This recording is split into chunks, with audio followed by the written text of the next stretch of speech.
The Earth is an amazing blue planet, covered 75% with water, the essence of life itself. Without water, life would not exist. Water makes our planet unique in our solar system, and the presence of water is what astronomers look for in their search for life on other planets. Like the Earth, the human body is also, on average, 75% water. Without water, none of the processes that support life can exist. While we can go without food for many weeks, we can only live a few days without water. Yet only 2% of the Earth's water is drinkable, and billions of people worldwide don't have access to clean drinking water. In this video, you'll learn a lot about water.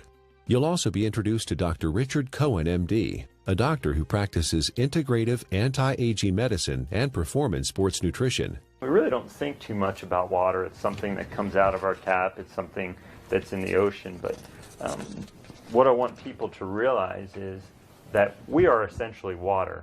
Our brain is 90% water. Our blood is 80% water. Our muscles are 70% water. So without water, our bodies cease to exist. Water is the essence of life. Water carries oxygen and nutrients to the cells. Water regulates body temperature. Water helps the body absorb nutrients and convert food to energy.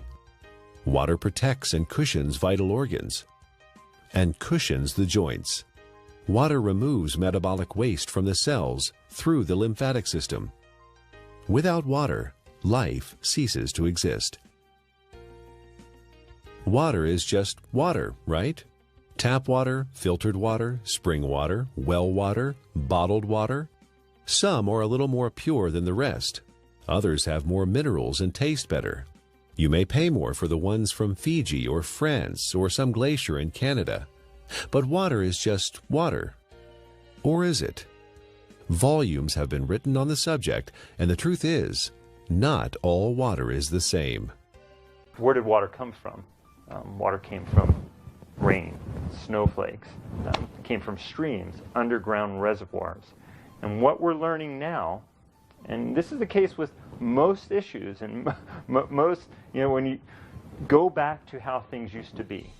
So if we look at water, the way it used to be, there are 3 or 4 structural and biochemical differences than what exists today. For most of his life, Nobel Prize winner Henri Coanda studied the water of the Hunza people who lived high in the Himalayan mountains. Natural health practitioner Ariana Nation was also fascinated by the Hunza people and their water. In my research, I discovered that there's a long history of scientific research about water and its healing ability. And this Kangen water has quite a history. It's a long history. And one of the things that fascinated me is the Hunza people and their ability to live 120 to 140 years without the degenerative diseases that we suffer here in the United States and all around the world. Why did the Hunza people live so long? Why were they so healthy? Coanda and others believe it is the water. Their water came from glacial streams, and it had very unique properties. It was microclustered. It had a different viscosity and surface tension. It carried lots of minerals that gave it a high alkaline pH. It also had an extraordinary amount of active hydrogen. Hydrogen with an extra electron. The presence of extra electrons made the water an antioxidant. All these properties combined contributed to the health and longevity of the Hunza people. Water similar to that of the Hunza people are found in other places around the world.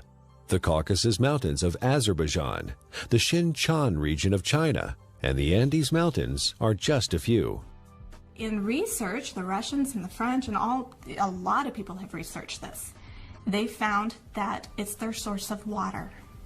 And it's from the glaciers that surround the mountainous region where they live. The common denominator with all these different cultures that have this vibrancy is their source of water and the properties that that water consists of.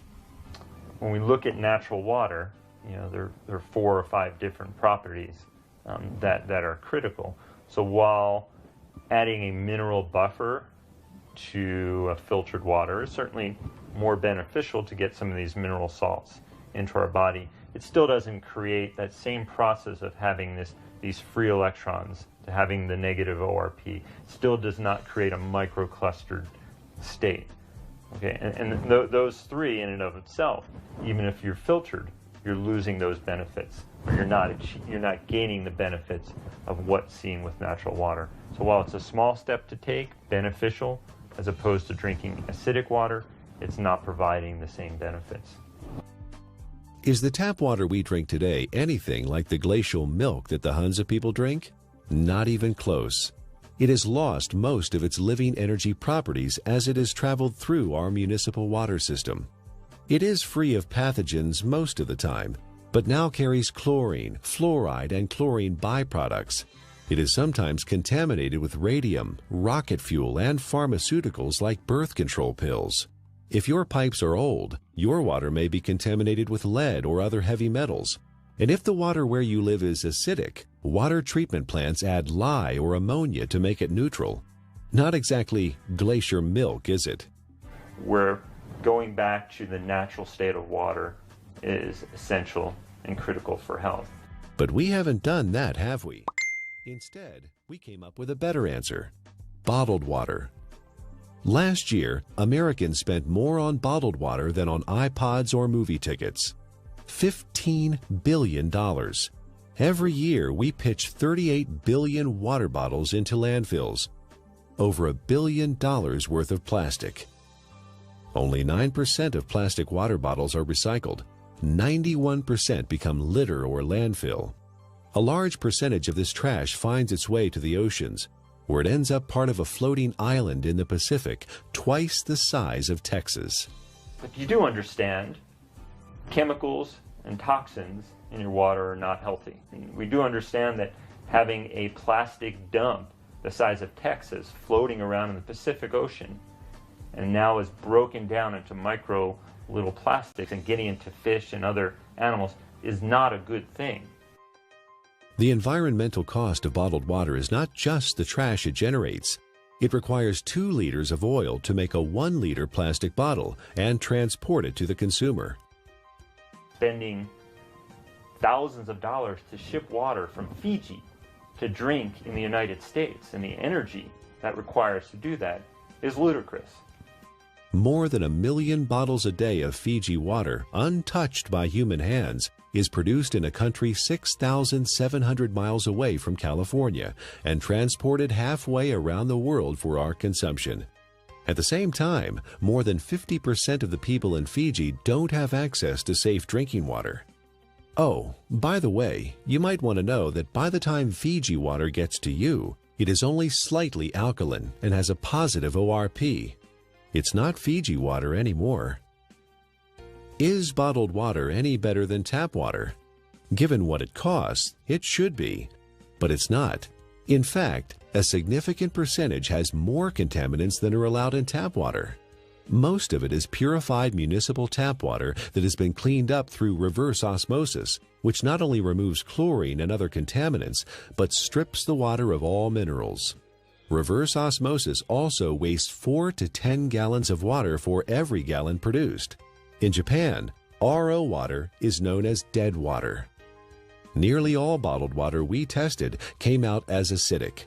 Even spring water that should be alkaline came out acidic. Even worse is that all bottled water we tested had a highly positive ORP, or oxidation reduction potential. Water that has a negative electrical charge, like the natural ancestral waters, is best. Bottled water may be clean, but it does not have the life-giving properties of natural water. Finally, there's the cost factor. It's hard to believe, but if you consume the amount of water you should every day from bottled water, you'd spend over $2,000 per year. Over 15 years, the lifespan of the best water ionizer on the market. That adds up to a lot of money. If the water we used at home cost what even cheap bottled water cost, our monthly water bills would run $9,000. $15 billion per year is spent on bottled water in the U.S. and over $1 billion worth of plastic ends up as trash. Is there a way to save the earth and save money at the same time? You know, spending $2 for a small 12-ounce bottle of water is, what is it, 5, 6, 7 times more expensive than fueling your car. Doesn't make sense, does it? Especially when you're buying water that is acidic. You're buying water that may be devoid of minerals. You're buying water that has a positive ORP that is damaging. Doesn't make sense, does it? Maybe there's a way to produce your own clean water. Well, it would be nice to have a glacier in our backyard, or it would be nice to have a fresh mountain spring that's just percolating out of an aquifer in the earth. Most people don't have that. But what we do know, interestingly enough, is in places where that does exist, one of the key components is this clean, natural-based water.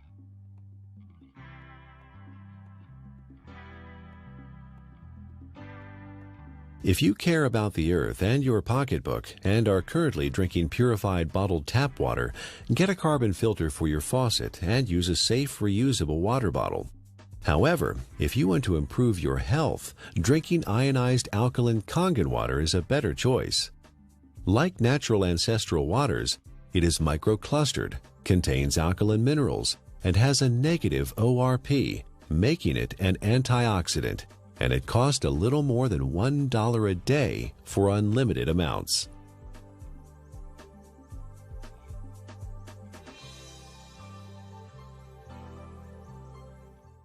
There's no doubt that the U.S. is experiencing a crisis in healthcare. We spend more on healthcare than any other country, but rank just 37th out of 191 in performance. For the first time in the last 200 years, U.S. life expectancy is expected to decline, not increase. You die earlier and spend more time disabled if you're in America than in most other advanced countries. According to the Centers for Disease Control, over 60 million people in the U.S. are obese. That's 34% of the population. 50 million people have high blood pressure.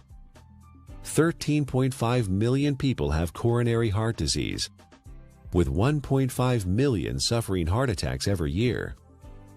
16 million people have type 2 diabetes. 41 million are pre-diabetic.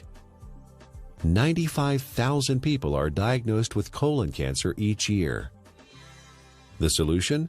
A pill for every ill, and an ill for every pill. The pharmaceutical industry is a $680 billion giant, and our lifestyle keeps them in business. Eat, drink, and be merry, then call 911 for a surgeon.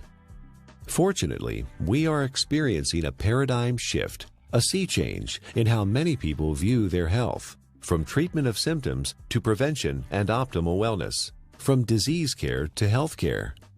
Many experts in new medicine or new biology believe that dehydration and chronic acidosis are the underlying causes of many diseases.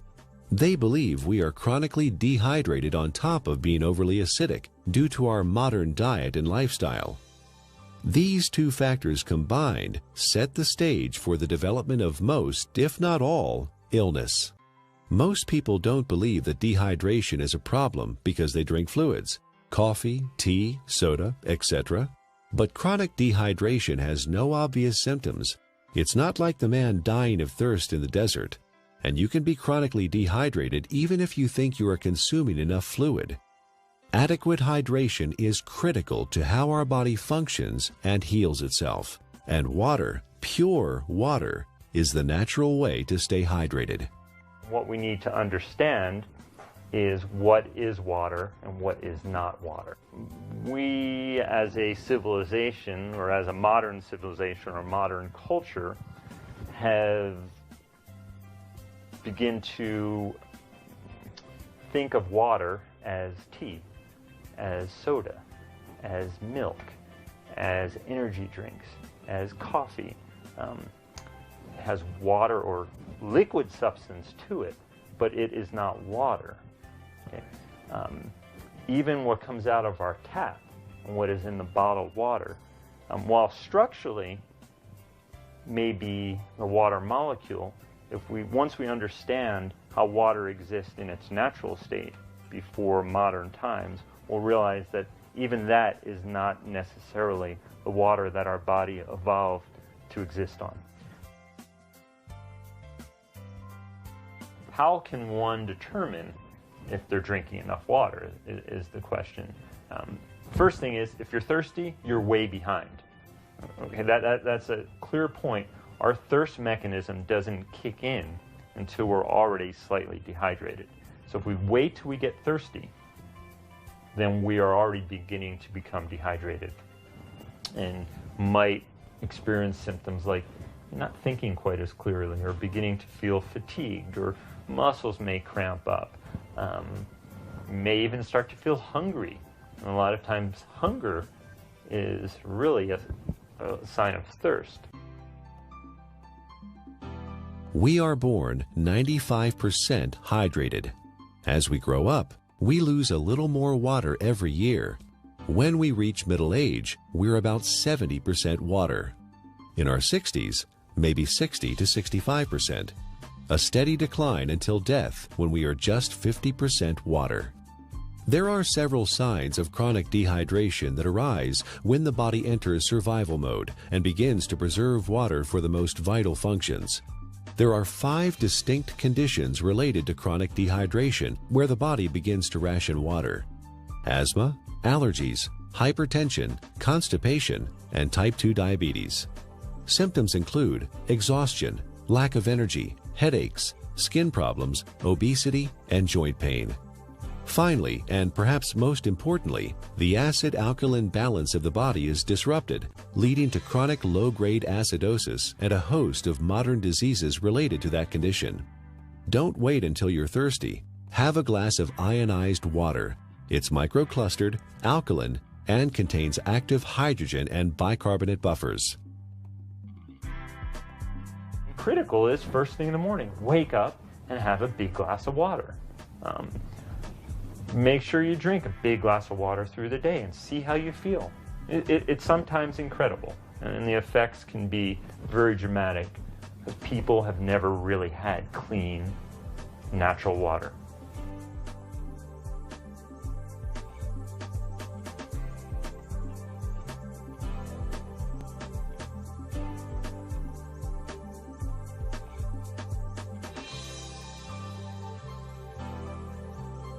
I want to use an example of an endurance athlete and specifically show the needs of hydration in the endurance athlete and how that also can relate to the everyday athlete.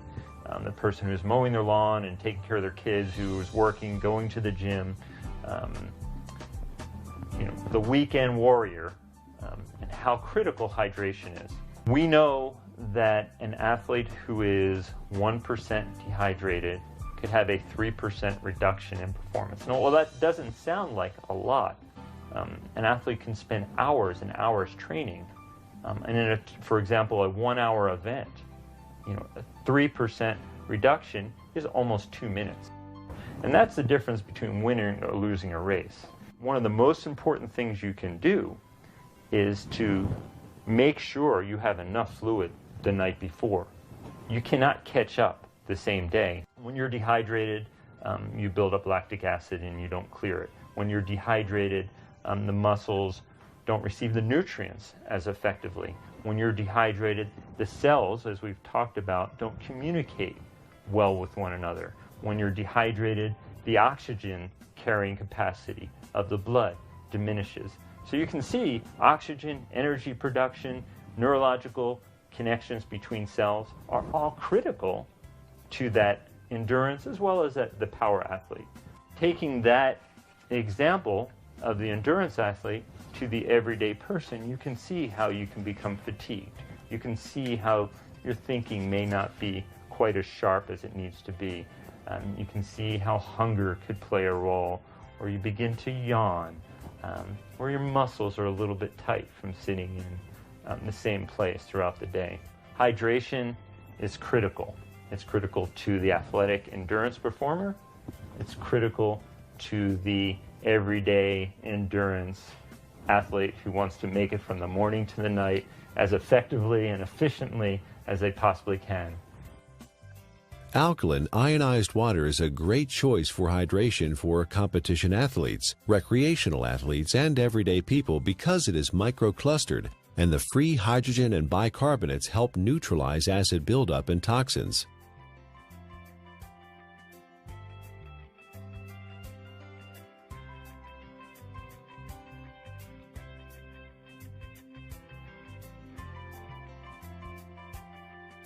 Chronic low-grade acidosis is a condition that develops over time and affects the quality of life and our ability to enjoy optimal health.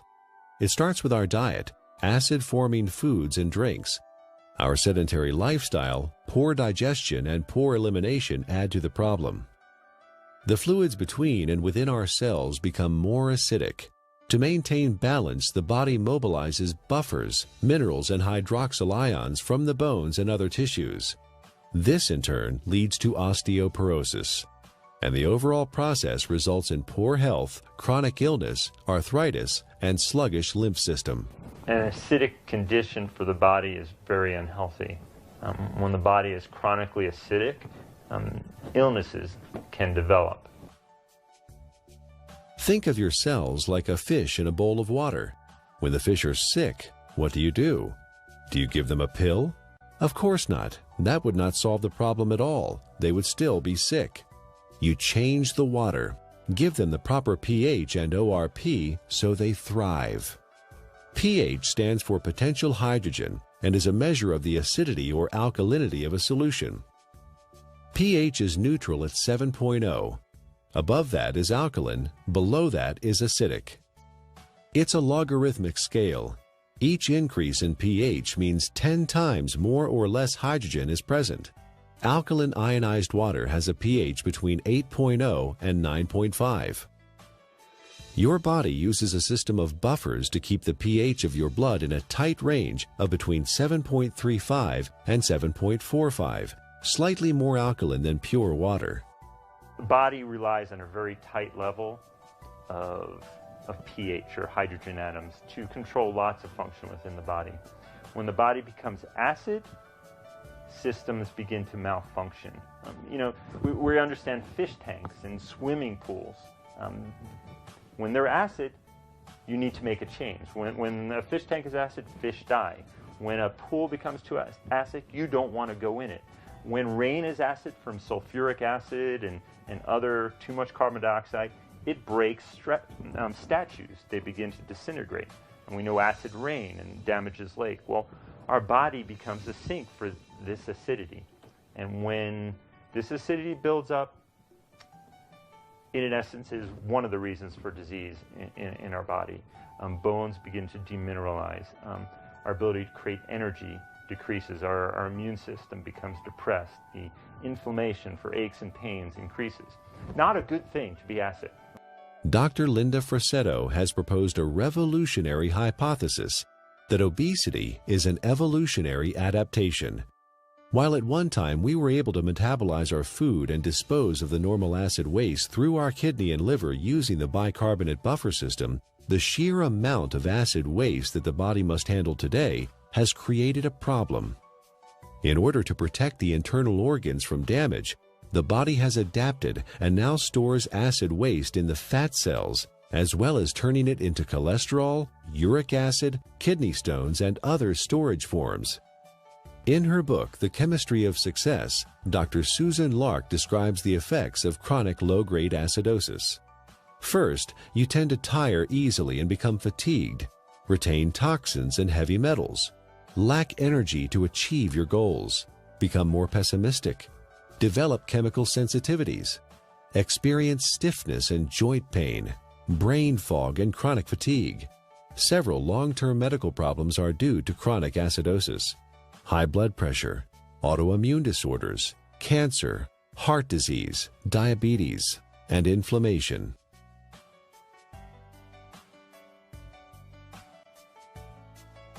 %80 of the foods we consume leave behind acid waste that the body has to deal with. A trip down the modern grocery store aisle finds very few alkaline-forming foods. Even the foods we think of as wholesome and nutritious leave behind metabolic waste products that are acid. And of course, junk food falls into the acid-forming category. Most of the fluids that people consume today are acid. Sodas contain citric acid, energy drinks, phosphoric acid, and caffeinated beverages, and coffee, and many different commercial teas. Sugar, acid. Tap water, acid. Not a good thing for our system. Natural water is alkaline. Fruits, vegetables are alkaline. Stress-reducing activities are alkaline. So you see the link here. Things that are beneficial to our body tend to be alkaline creating. It allows the body to buffer damage of its processes of energy production. In addition to our diet, there are several ways our modern lifestyle increases the acid load on the body. Physical and mental stress reduce oxygenation and blood flow and increase muscle tension. Strong emotions like anger, fear, hostility, anxiety, or excitement. Vigorous exercise, which produces lactic acid, pyruvic acid, and CO2, decreasing muscle pH. Frequent airplane travel with cabin air lower in oxygen and higher in CO2. Over-the-counter and prescription medicines and vitamins. All these things produce more acid for the body to deal with. Consuming more acid is like consuming and sucking life out of your system. You have a certain ability to buffer that, and you will break down. So water in its more alkaline state, it provides it more of a capacity, to handle some of the stressors of life that we face, or the choices that we face. Drinking ionized alkaline water, the equivalent of ancestral or glacial water, is an affordable, practical, and accessible solution to provide the body with a constant stream of alkaline bicarbonate buffers to neutralize acidity with no side effects. The cycle of wellness begins with a diet that contains more alkalizing foods and ionized alkaline water. Moderate exercise, good digestion, and complete daily elimination are also important. This leads to more alkaline fluids within and outside of the cells. Calcium and other minerals support bone density instead of being used as buffers. An alkaline body leads to better digestion, less illness, fewer colds or flu, a feeling of well-being, better lymphatic flow, more energy and stamina. Alkaline ionized Kangen water provides hydration, alkaline buffers, and antioxidant activity, which keeps the body in homeostasis, allowing it to heal itself.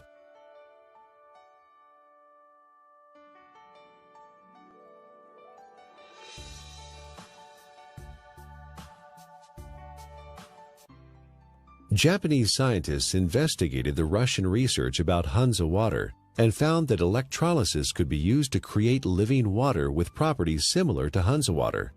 This is now known as functional water, micro water, ionized water, or Kangen water. Kangen is a Japanese word that means return to origin, or in chemistry, reduced, having an extra electron.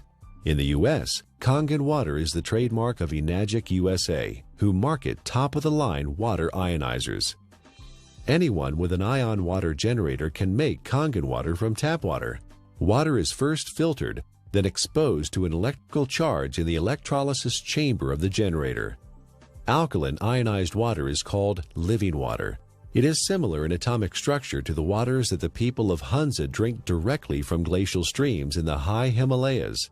It is fresh, invigorating, life-enhancing, free radical scavenging, and delicious. Full-scale development of water ionizers started in 1954, fueled by research at several agricultural universities on the effects of ionic water, especially acid water, on plants. Experiments on the human body followed, conducted by Japanese doctors and other scientists around the world. In Japan, hospitals and clinics have used purified, electrically restructured, ionized alkaline water for over 30 years to treat a number of disease conditions. Following efforts by Japanese medical doctors and agricultural doctors, the water ionizer was approved for medical therapeutics by the Japanese Ministry of Health and Rehabilitation in January 1966. Well, we don't have a glacier. We don't typically have, fresh streaming water. One way to do it, and this has been studied by the Japanese, is a process called ionization. It's actually running some electricity through the water, and it breaks the filtered water into some of the natural properties. It provides the microclustering. It increases the alkalinity. It provides a high ORP, or these free electron states, to the water. So in a lot of ways, we're getting some of the similar properties to natural base water. It even changes the molecular structure. We can see a more health-giving pattern when looked under an electron microscope. So ionization is an option and a choice for many people if you don't have a glacier. So the Russians discovered the property of the water, all these properties, and they developed an electrolysis system. They found a way to actually separate the water and get these properties. And the Japanese improved upon this process and improved upon it, and have come up with the best ionizer available now. And I really do appreciate the work that the Japanese have put into it because of the diligence and the care that these ionizers are made with. Numerous peer-reviewed scientific studies have been performed in well-respected universities and hospitals around the world, which show the benefit of alkaline ionized water. Some of those benefits are weight loss, releasing toxins and stored body fat, normalize blood sugar, support healthy colon function, resolve urinary tract infections, relieve asthma and chronic respiratory conditions, stop abnormal gut fermentation, reduce proliferation of candida, fungus, and undesirable microforms, reduce chronic pain, improve wound healing with oxidizing acidic ion water. The most important thing, we don't want to drink water that has pollutants, and that can be harmful to our system. So when we're drinking water, it would be nice to know that what you're drinking is clean. The first step to creating alkaline ionized water is to have clean source water. Enagic's Kangen water generators use an activated carbon filter that removes chlorine, volatile organic chemicals, pesticides, herbicides, benzene, trihalomethane compounds, radon, solvents, and many other man-made chemicals found in tap water. Ionized water is pure or virgin water. Everything water has been exposed to leaves an electromagnetic frequency signature or imprint. Ionized water is virgin water because the EMF have been reset. There are 4 very specific properties to these healing waters that are found in these mountainous regions that are flowing from the glaciers. And there's been a lot of research on this. The Russians discovered it, and they discovered a way to make it. And those 4 properties are, it's hexagonal, and what that basically means is it's shaped like a snowflake. You look at it under a microscope. It's beautiful. It's crystal structured. Ionized water has been restructured. The water molecules cluster in groups of 4 to 6 instead of the normal 10 to 15. Nuclear magnetic resonance has documented this difference. The reduction in cluster size helps the body absorb ionized water more quickly and efficiently. Also microclustered, micro meaning small clusters. It's broken down very small so the body can easily absorb it. It's very bioavailable. It was very alkaline. pHs around 9.5. Some were found at 9.0. So it really helped the body as far as not adding acid waste to the body and helping to keep the body very alkaline. You may hear a term, it's called clustering. The water molecules naturally exist in a cluster, and some people call it hexagonal, which would be 6. So they naturally exist in a cluster of 6 water molecules. The water as found through taps and commercial water sources is a much larger cluster of water molecules. There are many beneficial properties to that, and it enhances the body's ability to hydrate. I was really excited when I started actually to quote-unquote play with the water in my own kitchen with different supplements, with powders and tea and oil and all the different things that I worked with. And you could really see the life to the water. I could put, for example, my green vegetable powder drink in Kangen water versus a bottled water and a tap water, and actually see that this water has an energy to it. In fact, it will stir itself and become very, very absorbable, and you can watch that happen within the water.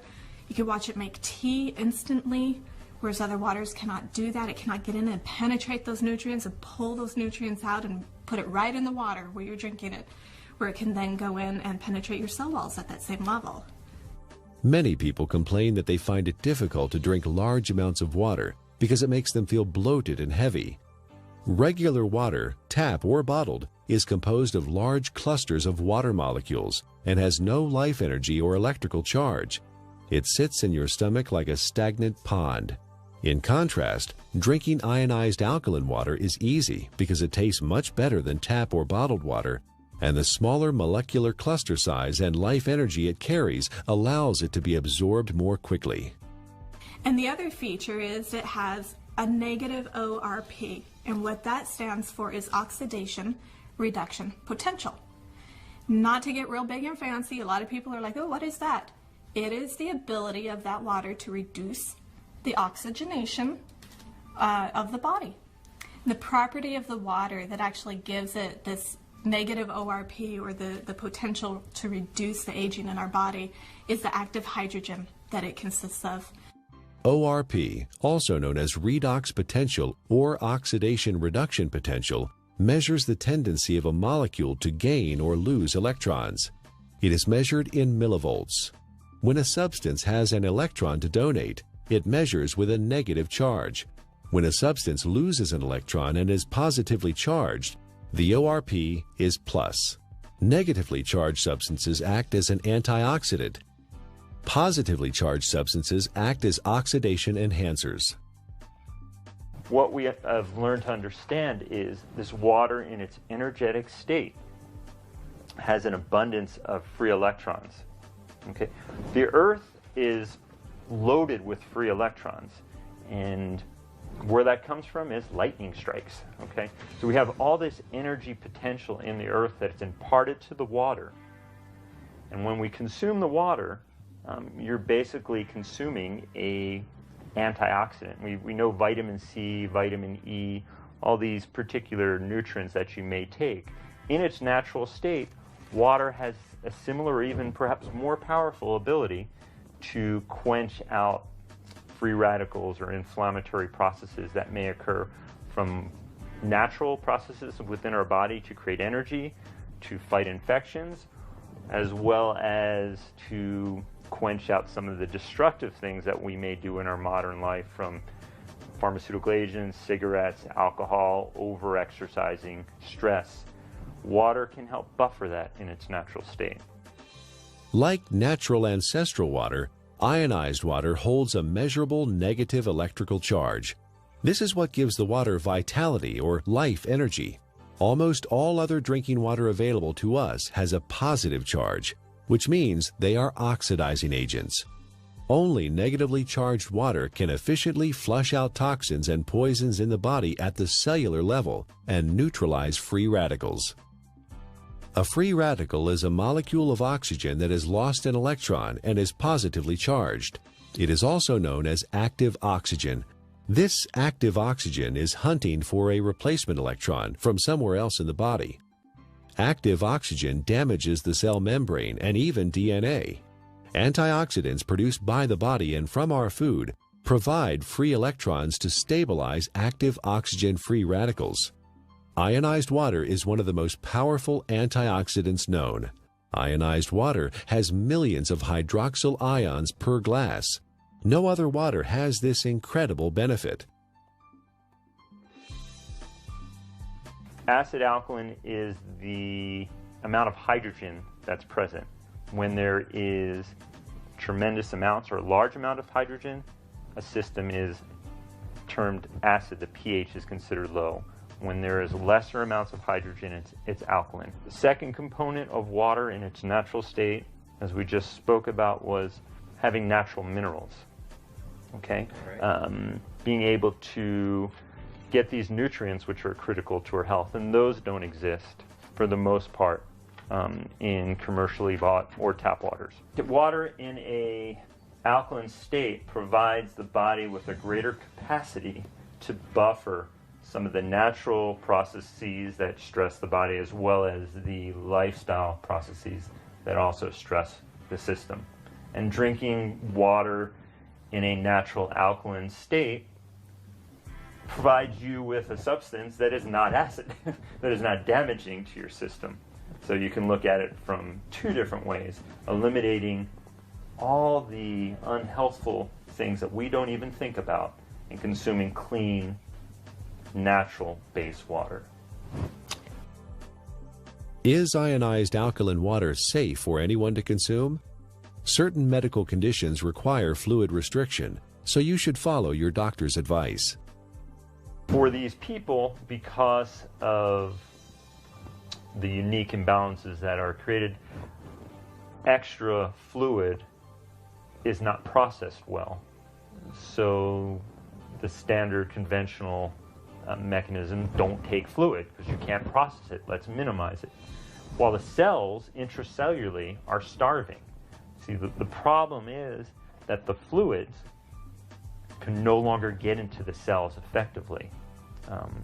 Is it because people are not drinking or haven't drinking natural water? Certainly one component of it. It has to do with the health of the actual cellular membrane. So for these people, well, I don't want to say drink all the water you can, but I think you will find for whatever water that you can, or fluid that you can, by consuming water in a natural state, you may begin to enhance the intracellular component of the water and lessen some of that extracellular water that exists. And in doing so, you may find that your fluid intake may gradually increase, and that would be beneficial. How that helps your ultimate condition, obviously it is an unknown since there's many factors involved. But water in its natural state, microclustered, alkalinized, is going to give you, in essence, the most bang for your buck. Don't waste your fluid on coffee. Don't waste your fluid on energy drinks or sodas. Absolutely not. That's just going to make your condition worse.